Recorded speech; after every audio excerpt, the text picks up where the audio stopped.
O mistério da Pedra da Gávea. Um mistério assombra e divide a arqueologia brasileira. A Pedra da Gávea na cidade do Rio de Janeiro. Uma corrente vê nela uma esfinge perfeita, cuja fisionomia durante o dia é a de um jovem, e ao entardecer é a de um velho enrugado e triste. Outra corrente não admite estas interpretações e vê em tudo apenas uma coincidência muito grande. Mas uma coisa ninguém ainda conseguiu explicar suficientemente, são as inscrições talhadas na pedra. Tudo indica que estas inscrições têm mais de 30 mil anos. Mas o que mais assusta é a pergunta: o que estaria oculto na Pedra da Gávea? Existiria nela um portal com acesso ao suposto mundo subterrâneo, o qual muitos dizem existir em nosso planeta? Na cidade do Rio de Janeiro, RJ, entre os bairros de São Conrado e Barra da Tijuca, uma grande montanha de pedra, com 842 metros de altitude, surge das águas do Oceano Atlântico.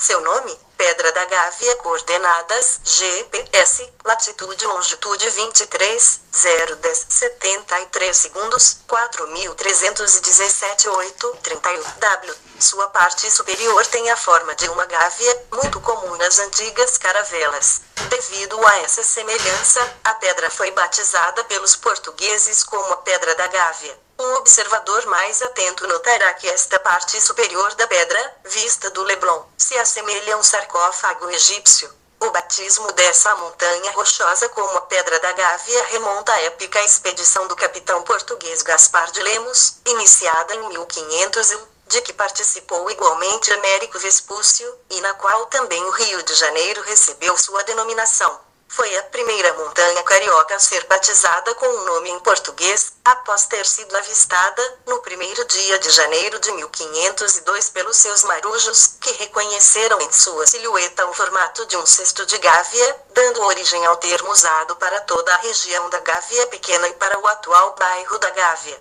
No alto de uma montanha costeira, esta escultura enorme em grande parte desconhecida de um rosto lembra antigos exploradores da Esfinge de Gizé, no Egito. Inscrições misteriosas em sua lateral dão indícios de uma língua extinta. Isso poderia ser uma conexão para o passado esquecido do Brasil e seus longínquos visitantes. Entre São Conrado e a Barra da Tijuca, no Rio de Janeiro, essa montanha já lendária com o rosto de um antigo gigante se eleva a 842 metros acima do nível do mar.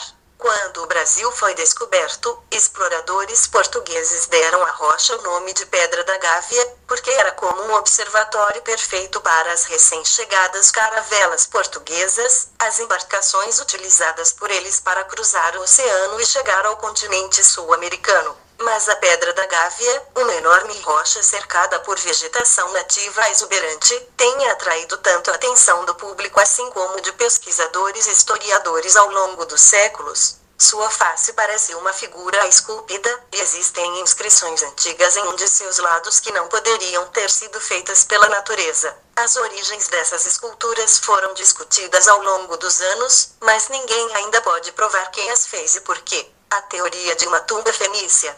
De acordo com Pedro Lacaz do Amaral, um experiente guia alpinista do Live Tour Climb que escalou a rocha várias vezes, ela supostamente seria o lugar do enterro de um rei fenício. Para apoiar esta teoria, ele nos enviou recortes de revistas muito respeitáveis e populares e de jornais, que abrangeu as várias tentativas para descobrir a importância e a história real por trás da lenda da Pedra da Gávea. Segundo ele, essa lenda é bem conhecida entre os brasileiros e ele também acha que as gravações não poderiam ter sido feitas pela natureza por si só. Como alguns especialistas dizem, aos especialistas eruditos, dogmáticos, exploração. Tudo começa no século XIX. Alguns sinais do lado da pedra teriam chamado a atenção do imperador D. Pedro I, embora seu pai, D. João VI, então rei de Portugal, já houvesse recebido um relatório de um padre dizendo-lhe sobre as marcas estranhas, que datariam de antes de 1500 a sua existência, de quando o Brasil foi descoberto. Em 1839 uma pesquisa oficial foi feita, e em 23 de março, em sua sessão 8 extraordinária, o Instituto Geográfico Histórico do Brasil decidiu que a Pedra da Gávea deveria ser minuciosamente analisada e ordenou então o estudo local das inscrições do local. uma pequena comissão foi formada para estudar a rocha, mas cerca de 130 anos depois, o Globo, jornal de grande circulação no Brasil e muito respeitável, questionou tal comissão, perguntando se eles realmente escalaram a rocha ou simplesmente estudaram-na usando binóculos. O relatório dado pelo grupo de pesquisa diz que eles viram as inscrições e também algumas depressões feitas pela natureza. No entanto, ninguém que vê essas marcas de perto vai concordar que algum tipo de fenômeno natural poderia ter causado a aparição dessas inscrições na rocha bruta. Após o primeiro relatório, ninguém falou sobre a Pedra da Gávea novamente oficialmente até 1931, quando um grupo de excursionistas formou uma expedição para encontrar o túmulo do rei fenício que foi coroado em 856 a.C., em Tiro, antiga Fenícia, hoje o Líbano. Algumas escavações amadoras foram feitas sem nenhum resultado.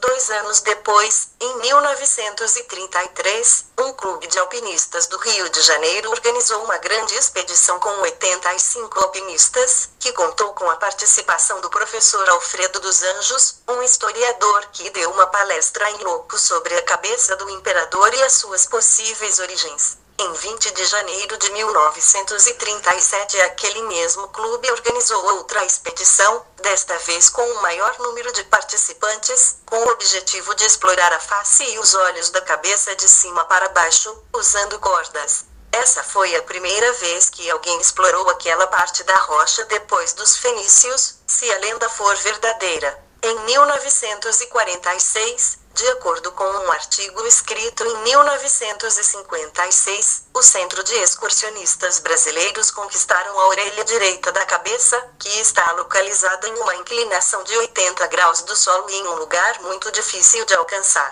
Qualquer contratempo e seria uma queda de 20 metros, uma queda fatal livre para os escaladores. Esta primeira escalada do lado ocidental, embora quase vertical, foi feita virtualmente à unha. Há, na orelha direita, uma entrada de uma gruta, e que leva a uma caverna longa e muito estreita na largura que percorre todo o seu caminho até o outro lado da Pedra da Gávea. Em 1972, escaladores da equipe Neblina escalaram o paredão do Escaravelho, a parede do lado leste da cabeça, e cruzou com as inscrições fenícias, que ficam a cerca de 30 metros abaixo do topo da cabeça, de um modo muito difícil de se alcançar o lugar das inscrições. Embora o Rio de Janeiro tenha uma alta taxa anual de chuvas, as inscrições ainda estavam quase intactas. Em 1963, um arqueologista e professor com habilidade científica chamado Bernardo A. Silva Ramos traduziu as inscrições como Laabte Barris da Binais e Neofirust,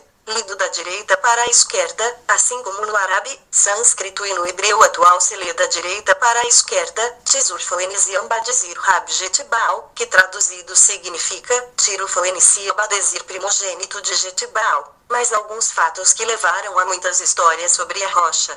A aparência da grande cabeça com os 2 olhos, não muito profundos e sem comunicação entre eles, e as orelhas, e o local de um nariz, as pedras enormes no topo da cabeça que se assemelham a uma espécie de coroa ou adorno, uma cavidade enorme na forma de um portal no norte-leste parte da cabeça que é de 15 metros de altura.